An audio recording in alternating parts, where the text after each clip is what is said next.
আমার শাশুড়ির 24 ঘন্টার ডায়লগ। আমি কষ্ট করে আমার ছেলেকে জন্ম দিয়েছি, বড় করেছি, মানুষ করেছি, তাই আমার ছেলের সব কিছু আমার।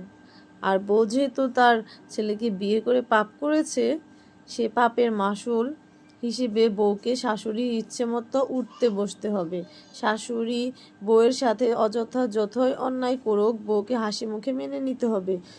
যদি সত্যিই এমন হয় তাহলে মেয়ের বাপের কথাও শোনা উচিত, কারণ মেয়ের মাও তো মেয়েকে অনলাইনে অর্ডার করে আনেনি। তিনিও কষ্ট করে জন্ম দিয়েছেন, বড় করেছেন, মানুষ করেছেন। তাহলে ছেলের উচিত নয় কি বউয়ের মায়ের সব দায়িত্ব নেওয়া, সেবা করা, তার সব আবদার পূরণ করা? যেহেতু ছেলের মা তার বউয়ের কাছে নিজের আবদারগুলো চাপিয়ে দেয়, কারণ বিয়েটা শুধু মেয়ে একা করেনি, ছেলেও করেছে। তাই দায়িত্ব ও সম্মান দুপক্ষের পরিবারের প্রতি সমানভাবে থাকা উচিত, তাই নয় কি?